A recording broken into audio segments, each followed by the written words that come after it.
Good morning, HP1. This is Chris Fonner, and today I'm going to be talking to you guys about some sales training on managing your book or managing your book of business. I'm actually kind of excited about this because this is something that a lot of people don't do on a daily or even a on-the-spot moment, right? And we need to be doing this consistently while we are selling.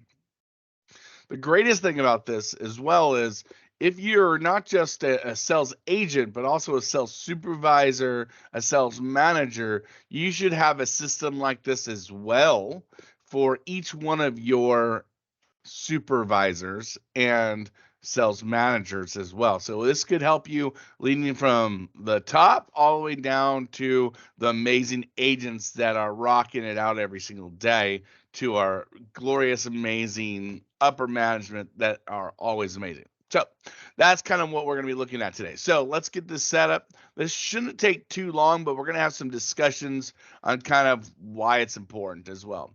So first thing is managing your book of business. The first thing that's really, really important about managing your book of business is the fact that you need to know what you sell, right? Now we have a CRM, right, that works, landscape, right, that works and kind of brings back up. We also at HP1 have CSRs that do retention calls and follow-up calls. All that stuff is great, all right? However, as a field agent, or I should say as a telesales agent, which you guys are, all right, or as a telesales sales supervisor, which some of you are, we need to make sure we are tracking our business. Now, tracking your business is one thing, but then also utilizing it for your for the best, so you can maximize the most out of your business, right? So here we go. Let me show you what I'm talking about when it comes to, bring this screen up here real quick.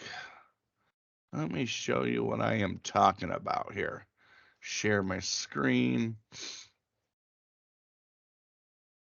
Okay, here we go. And then this one. There we go. And let me bring this around for you guys. There we go. All right. So now we are looking at, what is this? This is an enrollment sales tracker, right? Pretty simple, pretty easy, but we can do it for a lot of things. All right. If you were a sales supervisor, just to say, right, or a sales manager, you would actually put your teams on here and put it underneath as well.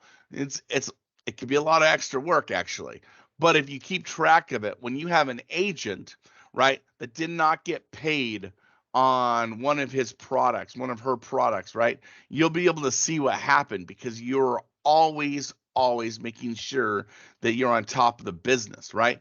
And the nice thing is you're going to say, "Hey, why didn't this business get bought yet? Why haven't I got paid?" Right? Why haven't I got paid on it? Why hasn't it been paid? Right? Why hasn't it been bought? Right? So that's one of the greatest things about it. Now, as an agent, this is the perfect example on how to look at it as agents. So that's who I'm talking to right now. As an agent, this is how this thing works. You have the quarterly number. So A is your quarterly number. All right. I'm going to attach this with the meeting today on Yammer. So you guys can download this. These are all examples. If you can tell, John Doe, Jane Smith, Diane Doe, and Kimberly Smithy. All right, I had to make up some names after a while.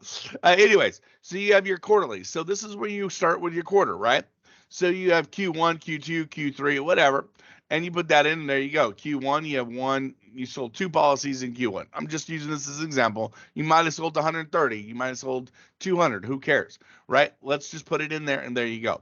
Now, monthly is from, January, let's say January 1st to January 31st, right? Or we're in July 1st through July 31st, right? And that's how it goes. You put your date enrolled, put the name of the client, put the CID, state, zip code, and county. It can be very important to know that. Sometimes it's just, I like to add it. Yes, does landscape have that? Yes, it does, but I like to have it in my system so I know. I want to know what election type I did. That's easiest to put that there as well. Plan type, basically, what did I sell? In this case, you can see I sold an Aetna plan in and an AARP Walgreens plan, MAPD plan. All right, you can see there's no plan ID here because that's a med sup, right? On a Med Advantage plan, all right, even if I sold, let's say, a PDP, I would put that S3, whatever that's in there, right? Your confirmation number that you have, the effective dates. Did you get paid on it yet, right? It could be blank. If it's blank, actually, I should probably do the other one. This one. If it's blank, that means you never got paid on it, right? And that means it's dead. So if you never got paid on it, you're following up 3 months later, that deal is gone, right? It's gone. So what happens, right? So you want to have a success here instead. You better be following up, finding, hey, what happened? Did you get anything? Let me try to resell them something, right? Now, with your clients, you should have a 90-day, 180-day, a 9-month, and 1-year review, right? You need to have those follow-ups. Now, this is kind of a med sup thing, but if you follow up with your clients on a quarterly basis, is basically what I'm showing right here, you are not overwhelming your clients. You're giving them enough information, you're giving them enough kind of time, and they're giving enough time for them to use it and say what's going on. Don't worry. If the client has a problem, it's not your fault. Don't worry about calling clients because you're worried if they're going to have a problem and then you have to deal with it. It's a good thing if they have a problem because now you're there to help fix it. Okay. If there's a problem, if there's no problem, great. They're a very happy person. You're going to put success here. All right. And then boom, you're done. You just knocked it out. Now you're just waiting for the next, 3 months follow up. Okay. Now, that's what I suggest. The good news is Landscape has automatic follow-ups with our CSRs, right? Plus, we have a couple agent follow-ups as well, which will help you overcome that 3-month follow-up, right? But this is for your records, your personal records, to keep managing your business. Now, here's the nice thing. When you get paid, right? When you look at your commission statements, when you look at your payment statements, this is where you fill out that you know you got paid. If you do not see John Doe on there on your commission the following month that you're getting, right? Hey, that could be a problem. Excuse me. I need a drink real quick. That could be a problem, right? We need to make sure that we are watching our commissions, watching to make sure we're getting paid on things, because if it didn't get paid, it's not HP1, it's the fact that something went wrong, something was wrong. So we need to make sure. HP1's pretty much on the top and on the ball with their commissions and their payouts. It's something usually happens, we do something wrong. If you see a premium, let's say for example, you sold an Aetna AHIC plan in, right? Let's just use this example, right? And you find out you got a commission of $10, right? Plan in. It can't be a GI, right? So you're like, oh, crud, what's going on? Well, let me ask you. You said open enrollment 65. What if you placed when you put in your policy in, you put open enrollment under 65, right? Because they were 64 years old, and you actually put that in there as the reason. Well, you only get paid $10 because that's all they pay on med subs if they're not 65 and older, right? So this will help you go, wait a minute, that's not, I should have got more commission here. Boom. Now you can have a valid tracking to be able to say, oh man, I messed up. Can we get this fixed? Talk to your supervisor. The supervisor will do everything they can to help you out there. Okay. So those are the things that you need to do to be managing your book of business. Every time you sell a deal, every single time you sell a deal, you just go next and put it in. Every single time you put it in policies, boom, next. The nice thing is if you have an MAPD, you don't need to put it in the policies anymore. Okay, this is a great thing. So now you just put it into your Excel sheet, just keep rolling down and keep going. This will keep you manage your book of business, especially if you ever want to become an SLA agent, or if you are an SLA agent, then you could start doing, you can go up here, go over here, you can add up here and put in residual if you want to. Did you get paid a residual payment yet? Boom. And then you can put that there, right? You put $50, right? And boom. Or you can put year one residual, actually. Year one residual. There you go. Boom. And then you do year two residual, year three residual, right? You could actually put that all in to manage your book the best. This is a long-term thing.